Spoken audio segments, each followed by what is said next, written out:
Welcome to the Badge and Beyond, people. This might be the beginning of the podcast, we don't know, but we've just gone through a whole bizarre 5 minutes of us laughing and not being able to get our stuff together. So True. if this particular episode seems relatively unprofessional, It's like the others. yeah, pretty much. Yeah. Well, today, guys, we get a few questions, probably not as many as I'd suspect. Like, I often think that I'd get asked a question like, how does anybody put up with you? Mm-hmm. Where do I send my complaints to? Things like that. We don't get that very much. I mean, we get a few, but not many. But we've got a few questions. So, our fabulous production assistant, Jennifer, is going to read them out for us. And we're going to try and answer your questions. All right, Jen, go nuts. Hey guys, so question one is, wondering if you could talk about the wearing of the thin blue line flag on our vests and the alleged link to extremism. Oh my goodness. Or yours, bro. Oh. When this question came up, Danny and I know someone who is very passionate about this and sees this as a big issue. I love that person, but I just, look, the thin blue line has been an analogy of the police force since Adam was a boy, right?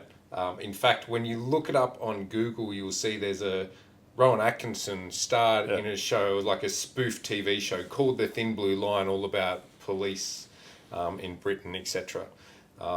And you don't have to be a genius to work out. The concept is the police force is the thin blue line that separates us from civilized society and anarchy, right? When you start attacking or thinning out the thin blue line, we get a lot closer to anarchy, and I think that's pretty evident in what we've seen in the States where they've, reduced policing numbers and cops are leaving in droves and they're reducing their powers and attacking the police a lot, and basically crime is out of control.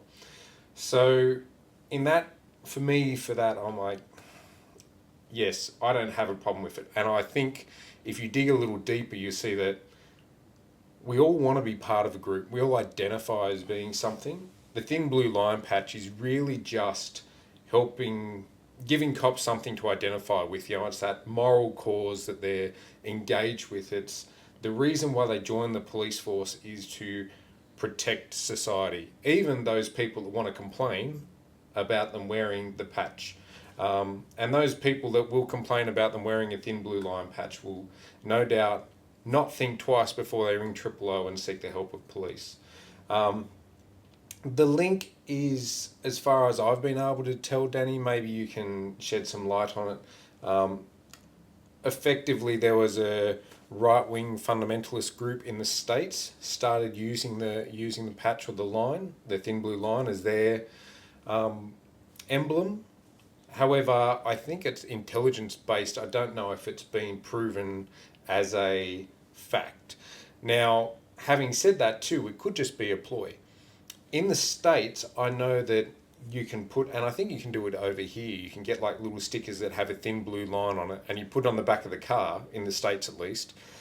And that was to signify to other law enforcement that you're a law enforcement officer as well. Kind of we're brothers and things like that. Kind of like how Fire Brigade have, they've got a reason for it, which many people don't understand. The Fire Brigade have their little Fire Brigade stickers on the car for their civilian cars. So I think it started as that and potentially was being used as a, trying to avoid detection by police, trying to avoid being picked up. So I think that may be how it came about, but I'm not certain about that. But personally, I think it's ridiculous to attack the police for having that patch. And for taking it down the path of it trying to suggest that police are in some way, shape or form affiliated with that and or supporting that belief system. I think the issue is you can bastardize a symbol for whatever agenda you've got. And I don't think it's unfair to also say that there does exist, like there's always going to be little racist enclaves and pockets in military or paramilitary organizations. There's a certain culture of certain people that are attracted to to picking up weapons and joining groups or trying to identify and find an identity in these kind of sort of jobs, and especially in the States because it's massive and there's so many jurisdictions and so many different law enforcement arms. Yeah, there's like 16,000 law enforcement organisations in the United States. Ridiculous, right? And so you've always got law enforcement people pulling over other law enforcement people. You see the videos now; they're pulling guns on each other. I'm like, I see you've got a gun, yeah, because I'm a cop. Like, it's actually a really stupid system, to be honest. Yeah. So I can understand the US side will be very different. Look, over here, you had your little sort of groups that were, I would definitely say, were sort of or sympathisers with sort of white extremism. But I think it becomes when you're facing, like you have this issue with, Indigenous policing. So when people in Northern Territory and different things, you're going to have this issue when you're coming across the same population. You start on both sides of the equation to see everyone as the same. Yes. So you'll be like, that community, they're all crooks, but then like that's the 80% of the population you're policing. Yeah. You're going to find crooks in that population. It's just how it is. And then those people see all the cops as the same. Yeah, that's the thing, right? Let's stop. This is the thing that kind of frustrates me so much, and I think you've really touched on an important point there, that society as a whole says everybody's individual, you can't judge anybody, but then judges everybody as a group. Yeah. And it's like, so you're telling me just because someone wears the thin blue line patch, they're right-wing extremist and they're racist and bigoted and things like that. Not you, but I'm saying like... But on the patches, I recall you couldn't put anything on your uniform. Yeah. Right? Yeah. No extraneous patches, no whatever. And even with the medals and stuff that we got. And the flags. Yeah, you have to be very careful which one you're using and what you're allowed and where it sits on top of your badge on the right-hand side, left-hand side. And I think on Australia Day, they would let us put an Australia flag sticker. And Christmas, you'd have maybe something like a little bell or some mistletoe. I used to go to town on Christmas. I'd wear like an elf hat or something just for giggles because, why not? But our uniform policy was really strict on that stuff. So I don't know if that's also something that's just, they're just doing it, putting the patch on, but it's actually not actually allowed. Do you know? It's not actually allowed, right? Like the policy is, you're correct, the policy says you're not allowed to do it. Yeah. But, having said that, I don't really see the harm in it. Yeah. I think it's kind of like when you look at a military unit, they have their... And look, the cops is no different. I used to work with a guy who was part of the OSG team. So before PAWS, for those people Operations Support Group team guys that were basically... They didn't have a full-time PAWS, you were just part-time. And you want to explain what PAWS is? Public Order and Riot Squad, so the guys that do that. So they didn't have a full-time unit. You're all part-time qualified operatives. I was in that. And there was a guy in there, in that team I used to work with regularly because he's in the station. He used to say to people is OSG and those who want to be, right? Because I consider to be a little bit tougher. And I'm like, some people just were smart enough not to do it. It's back to for those of you that are familiar with Police Academy, it's the tackleberry guy. Yeah. Right? The one that's just so into, like, it's the Beverly Hills Cop ringtone on the phone, or Bad Boys, or it's just the whole life is centered around policing. Yeah. Sometimes you go through that phase, especially if you're in your early 20s when you first start or whatever it is, and then some never let it go. Yeah. Right? Look, I found the one that had 14 torches of different mag lights and like, the tool kit was like Batman. Like there was just everything happening. Yeah, you had like a grappling hook somewhere. Yeah. Why do you have that? Well, you never know. Like one day I might have to do an emergency tracheotomy on someone. But But I had that guy and I was like, but the funny thing on that, I noticed when I did that course, there was two types of guys on it. There was the guys that played police footy, and there were the guys that going down the detective track. Yeah. And they went for the police footy guys just wanted to brawl, and the guys on the detectives track were more about, they just wanted the challenge. Like they were. And it was really interesting. It was kind of those two guys. It was like two types. That's it. But going back to that guy, OSG and those that want to be, it's the same as you see. TOU were against anybody having the same coloured overalls as them because they weren't TOU, you know. And which TOU is Tactical Operations Unit or SWAT, whatever our people version of call the them, SWAT, yeah. SWAT team. So, and they were against anybody having thigh holsters because that's tactical and that's us. And, even though there was arguments for better retention, better draw, all the rest of that kind of stuff. Everybody has their own bastion. I'm sure even in most people out there, when you look in the corporate world, if you're in a big corporate, you're like, oh yeah, we're better than this side of house or this department or whatever else.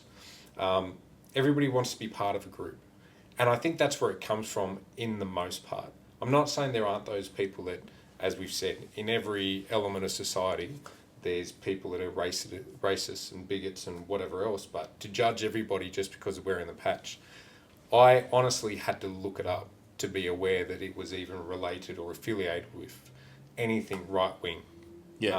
Because I'd always just known as the thin blue line, the separation between civilized society and anarchy. Yeah, and that's the thing. I think there's a really good book, Thin Blue Line, as well. That's sort of along. I remember reading that as a uni student. But yeah, what's the next one, Jen? The next one is someone has asked, as someone that is working their way through not being quote unquote a tub of lard, same, so I can apply and be the best I can be for myself and my colleagues when I join the police force.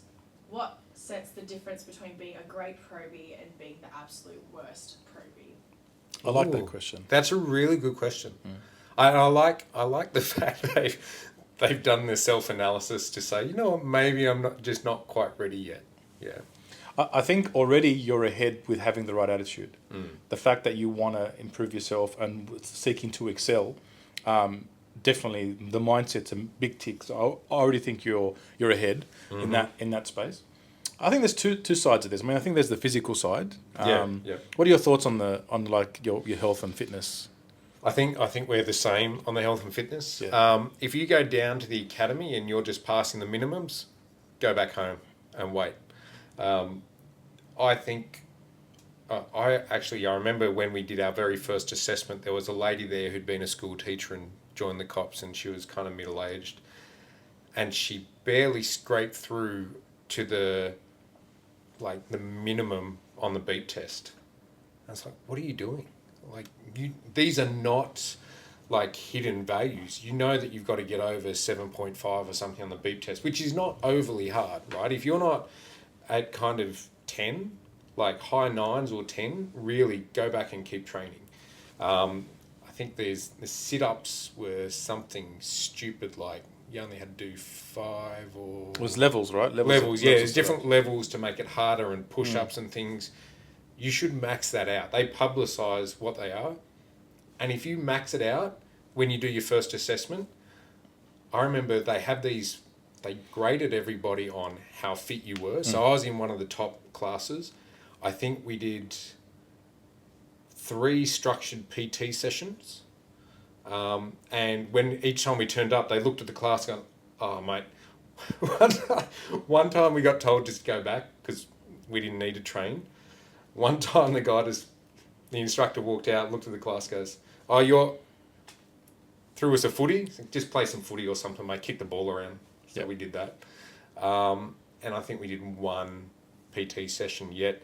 All those people that were at the minimums, they were doing a PT session every day, sometimes twice a day, and struggling to get through at the end. So just get your physical side down, good, consistent discipline. You don't have to be a bodybuilder. That's actually sometimes, I think the instructors love the bodybuilders because they watch them hurt when it comes to running and doing things.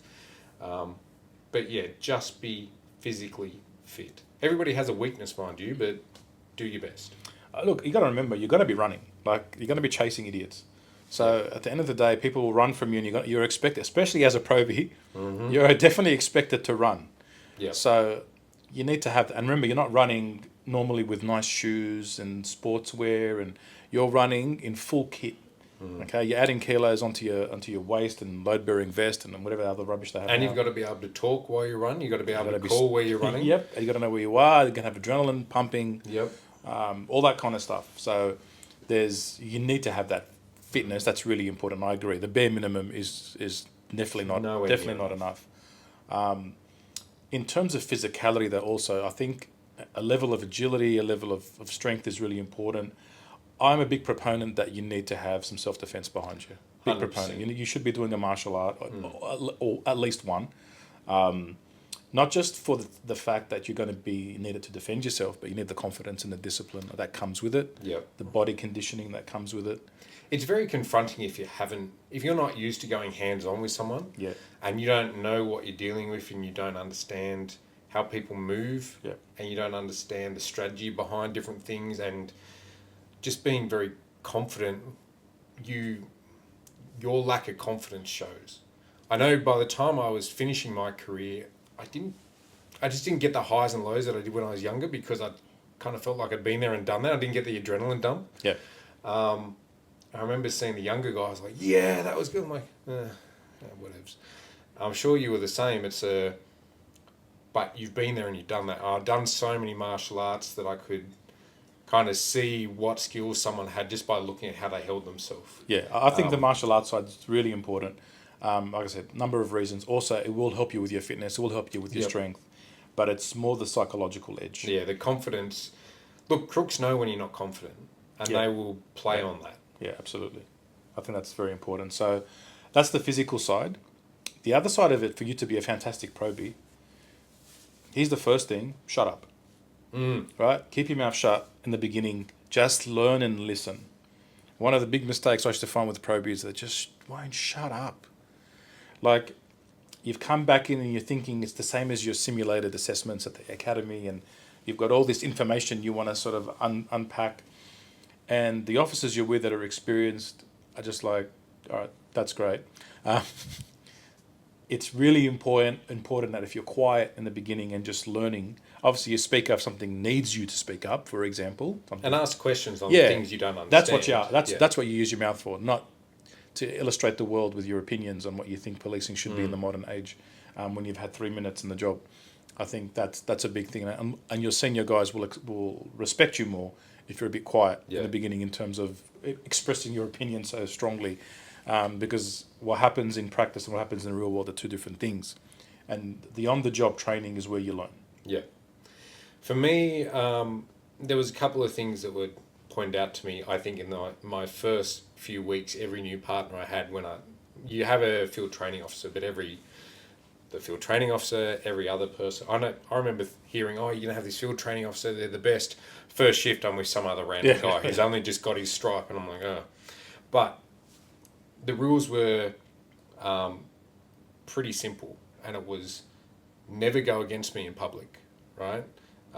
Unless you think I'm committing a crime or doing something drastically wrong, don't speak up. Wait till we get back in the truck and have the conversation as to why I did what I did. Yeah. Right?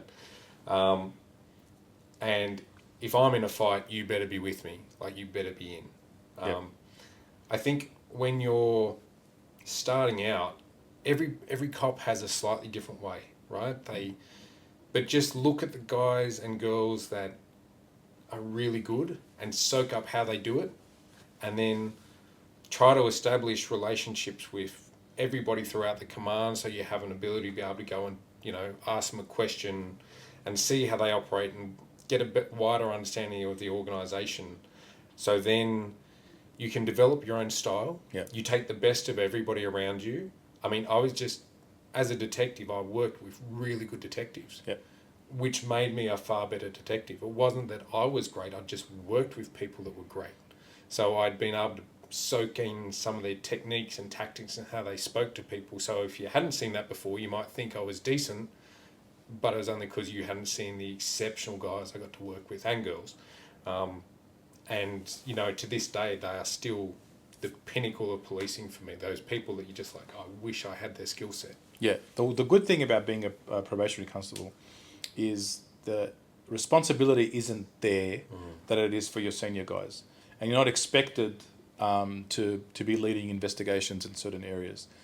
So you have the chance to absorb, to learn, and to watch, and that's what makes a good probie is the observation, retaining that knowledge, and then implementing the good habits and discarding the bad ones. And take the crap jobs. Yeah. Like, don't ever say no to anything. If you get given an opportunity, even if it sounds like the worst job, do it because you will learn. Yeah. And there's a lot of people that are trying to cut corners and get around things, learn how to do something properly, and then you succeed that much more.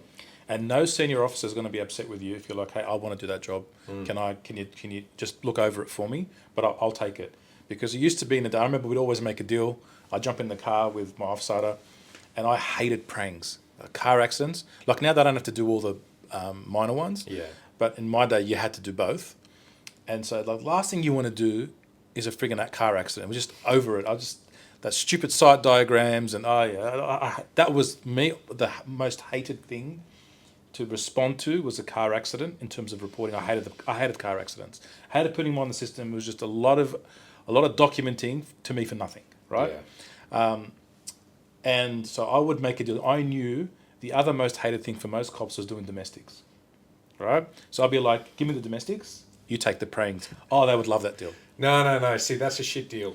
So, well, Hang on. I'll tell you why. Because I had this there because you couldn't do a domestic when you were a probationary constable, right? You couldn't investigate domestic at that time. Oh, no, we could. Well, I think we joined in the like 1 year different. Yeah.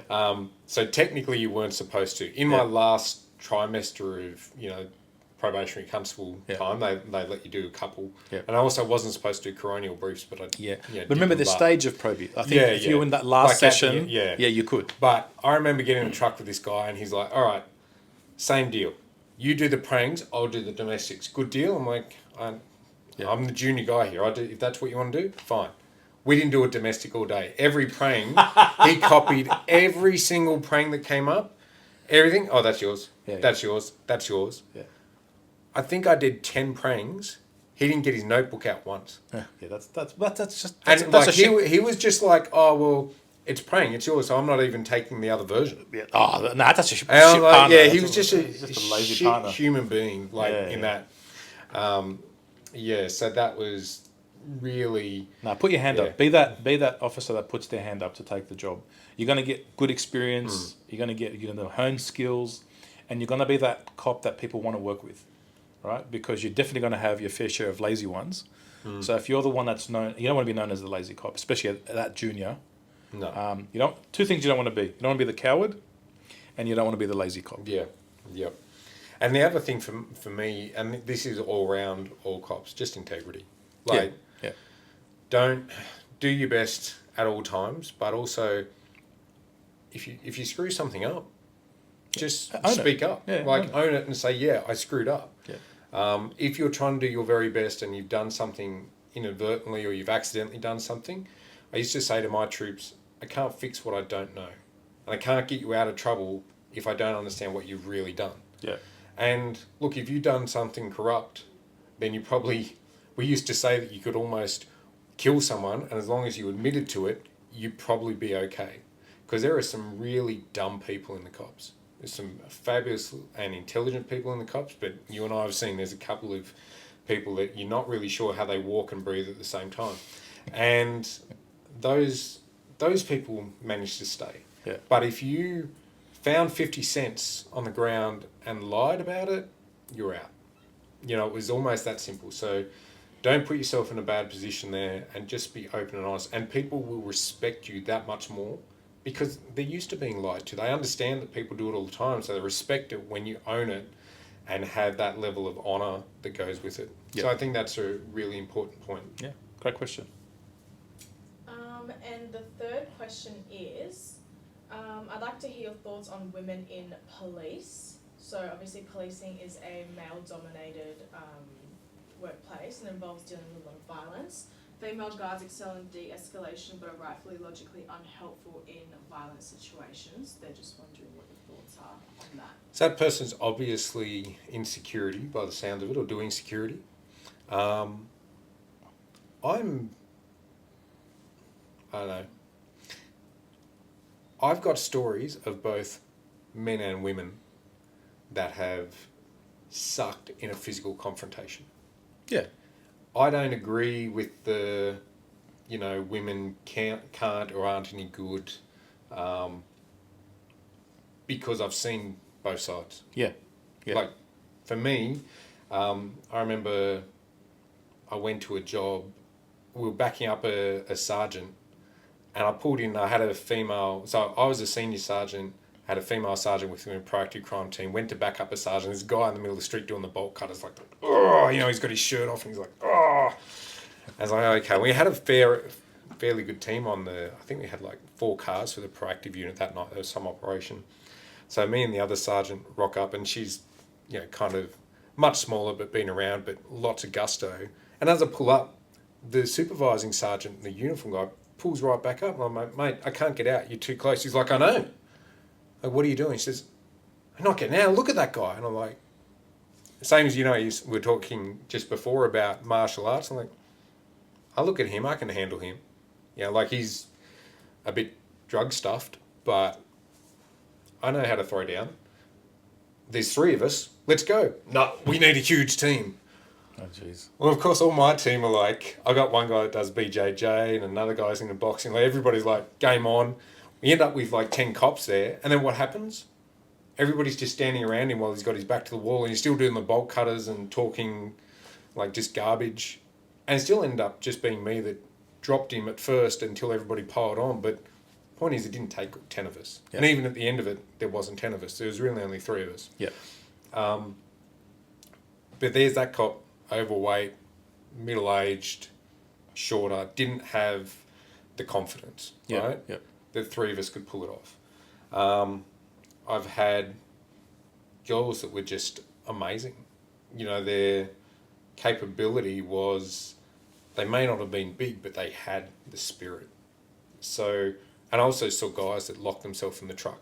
When something bad happened, locked themselves in the truck and basically left their partner. One was a female partner or against an Islander guy, and he locked himself in the car. Look, I think, again, it's...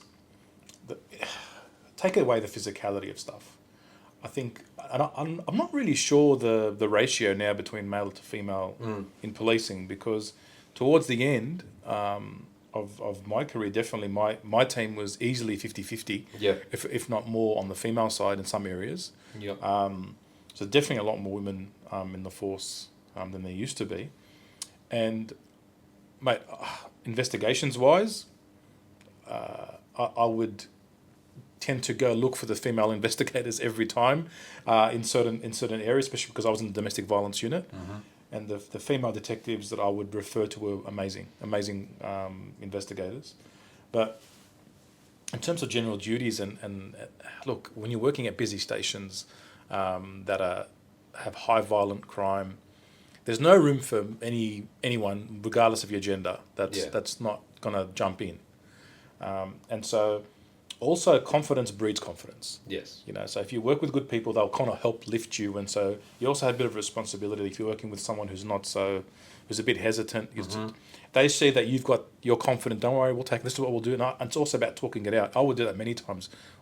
As we're approaching and someone got some size, I'd be like, hey, listen, just go for his legs. I'm going to go high. I'm going to go blah, blah, blah, blah, blah. Come from the back. This is how we're going to do it. Yeah. So, and then if you're methodical and steady, and then they're like, okay, this person knows what he's doing. I'm just going to follow his lead and do it that way. But I was the same as you, man. I had some gun female officers that could definitely hold their own. Definitely hold their own. But also understand too, you've got all these tools, right? You've got all these things, and a male pulling a taser and a female pulling a taser, same result. Yeah. Right? Not coming much difference. Same with the gun, right? It's just really when it comes to you're wrestling around trying to get the handcuffs on or bringing someone to the ground. But if you know what you're doing, and again, that's where that martial arts comes in. Yeah. If you know the weak points and where to mobilize someone, big difference. You can have a massive blow and you're punching someone in the shoulder, you're going to achieve nothing. I think, wow. For me, I really found people lacked good strategy. You know what I mean? How many times did you see, as a supervisor, you turn up, say, and there's 2 cops talking to someone, and they've got their triangle of safety and they're doing their,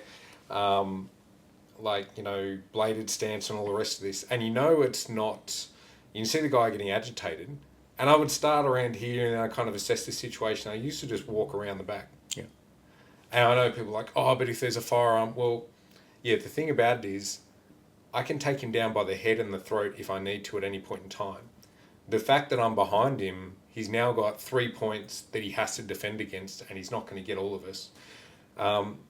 And usually you kind of knew when you're the supervisor, like, okay, I hear what he said, I know what's been told. You've already got you've heard the job come over the radio, you know what the cops are saying. Okay, he's going in. Yep.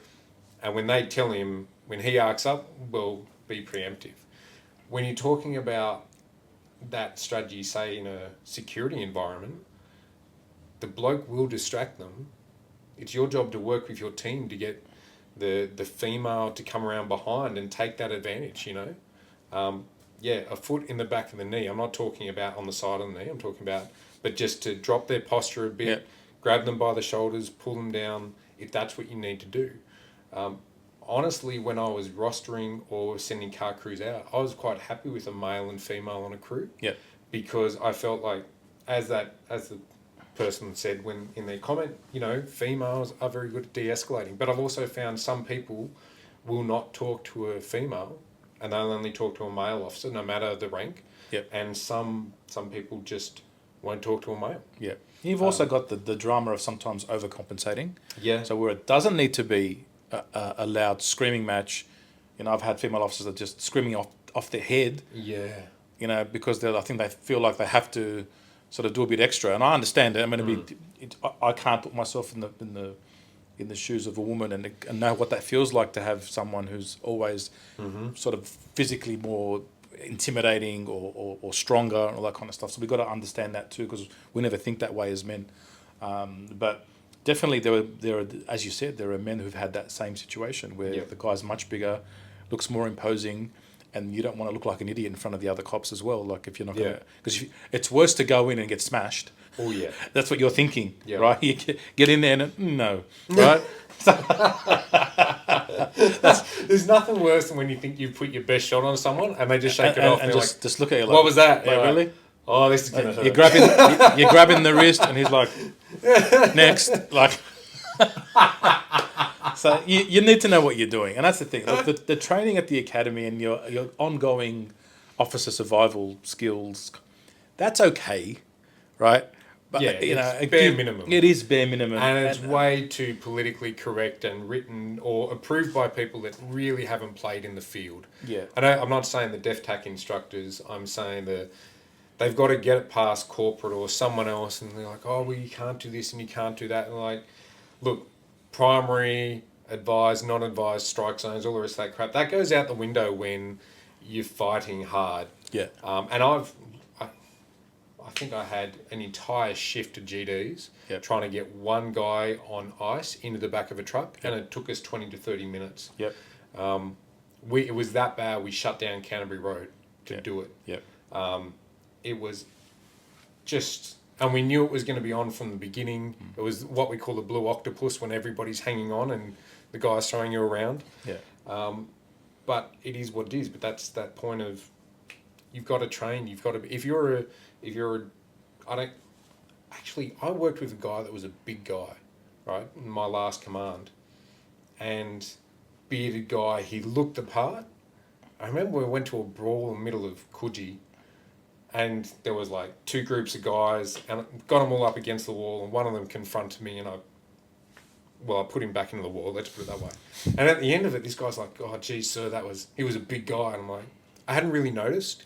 But what I noticed from that cop, the big beard, he was scared. Yeah.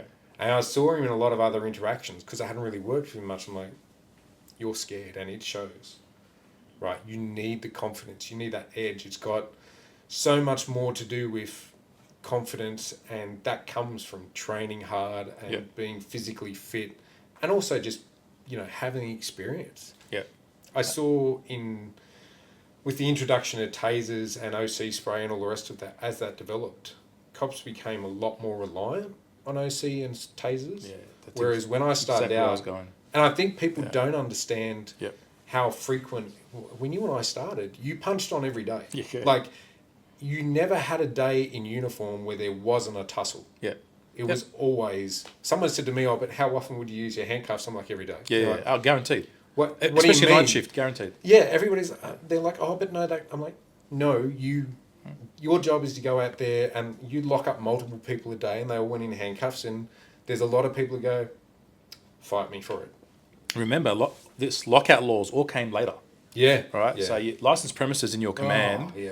Friday, Saturday Sucked. night, or footy night, whatever Yeah. it is, the boxing, it was on. Like you were going to get at least 2 or 3 of those licensed premises will be calling you, for something. And that's the other part of it that's, needs to factor into your equation.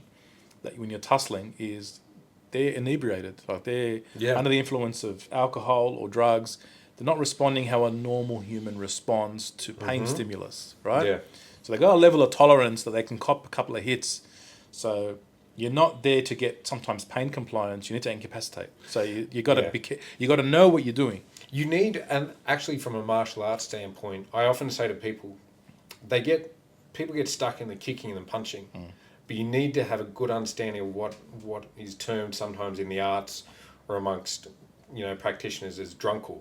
Yeah. You know when you've got the drunk uncle at the Christmas party or the family gathering, and you can't just beat him up in front of everybody, but he needs to be extracted, and you don't want to damage him because he's your uncle, but he's also gone way too far, and you know he's going to turn it on. Yeah. You need drunkle. You need to have a good understanding of your joint locks and takedowns and things like that, without like a mad body slam or without popping no elbow a drops. knee or Yeah. there's all those kind of things, and I think amongst that, and there's always this argument about which is the better martial art. Everybody's into BJJ now, and I'm like, yes, but a lot of BJJ is sport orientated now. When you're on the ground or someone's on top of you and they're punching you, tell me how good the BJJ is. Do you really want to wrestle when you're on asphalt? And I've been doing groundwork on asphalt and in gutters and stuff. It's trust me. And with your appointments on you.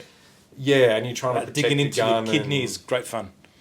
Yeah, no, it's honestly it's bad. Yeah, and so I think, look, from the end of the day, it's the gender is not so much an issue as the actual skill set and confidence of the practitioner at the end of the day.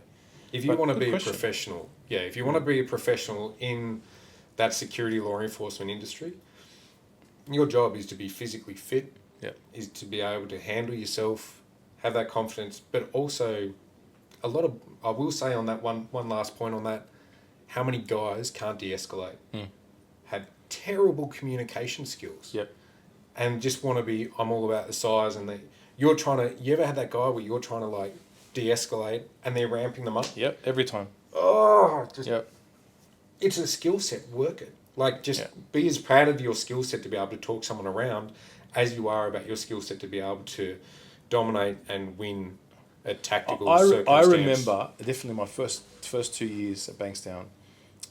Be careful how I describe him because he's quite easily identifiable. I know he's left a long time ago, but people would those that are still around would remember him. He was senior ranking officer in the military. Not a very large stature of a man, but he definitely overcompensated with the way he handled himself, and he was a guaranteed brawl no matter what he went to. If it was a parking offence, if it was a cat stuck up a tree, all right, if it was delivering a death message, whatever the hell the job was, if he's going there, everyone on the radio was listening just in case, and you hated your life if you were his partner. I know that every station has at least one or two of those guys. Yes. I had that guy, except in my realm, what he would do was he sprayed everybody. Like you're talking about a guy that would go through OC spray once every 2 blocks. Easy.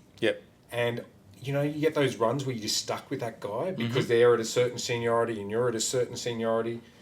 I remember taking a guy at Wooleye Creek train station and we're walking him off because he's drunk, and he said something because this guy that was very who would say was overcompensating and way too assertive, if I'm being polite. He had dark coloured skin. This guy said a racist remark, and he starts amping him up. Anyway, it goes to fisticuffs, but the world's worst fisticuffs. Like the drunk guy's thrown this terrible punch. It missed him by at least 30 centimetres. I'm on the other side. I've picked him up and I'm halfway to the ground with him when I see my offside and pull out the OC spray. Oh no. And I've lifted him back up and hidden behind the guy, behind his back, while he gets doused in OC spray. Yeah. And I'm getting doused in the overspray. Yeah. And then I put him down. Yeah. And I don't know how many bottles of Johnson's & Johnson's baby shampoo I went through working with that cop. He was just nice guy, but the worst. Yep. And multiple times where I already had someone under control and he was trying to spray them. Yep. Yep. So, and yeah, beware of that guy. Going back to that conversation we had about what to be aware of as a probationary constable, how to be a good... Don't be that guy. Yeah. That guy is crazy dangerous. Yeah, absolutely. No one wants to be with an officer that every single time you have to be ready to fight, because you just can't control a situation. You escalate it too much, and I think we've discussed every defensive tactic except for communication, and that's the most important tactic. Always, yeah. And really, if you're coming back from a shift and you haven't had to do anything except use your voice, you've done well, right? I mean, these guys are I'm up to my 4th OC spray. I'm like, as in bottle, Yeah. and I'm like, mine's expired and I haven't used it. Like, what's the better flex at the end of the day? Like, there was no denying we're all going to the same brawl. It's not like we're not using it, but at the end of the day, same thing. As they added, for me, initially there was no spray. When they added the spray, then eventually they add the taser. And then all of a sudden, you've got all these things that you can actually use. You're adding to that wheel of response, right? Yeah. And because you're not sort of comfortable with it, well, initially it was just gun and baton, right? And you're not going to be pulling out the gun for certain, for many jobs, For most things, yeah. For most things, you need to be able to back yourself, and the communication side of the equation, because people have got to remember what you're going to. You're going to jobs where, again, someone's had something quite traumatic happen. Sometimes it's a reaction to a really serious sort of crisis. It's a heated domestic, because for example, the person just found out his wife's cheating on him, right? You go to that domestic, and you're like, okay, someone's angry, and there's a reason someone's angry. There's there's a betrayal there. There's hurt, there's whatever, and it's just screaming that no one's hit anyone, blah, blah, blah. And then you come in to a person who has just had the worst news, you know what I mean? And now there's a bloke you could probably take out your anger on. You know what I mean? There's that side of it too. I've gone to where people have lost their children in a car accident, and I'm like, shit, this guy's going to go me.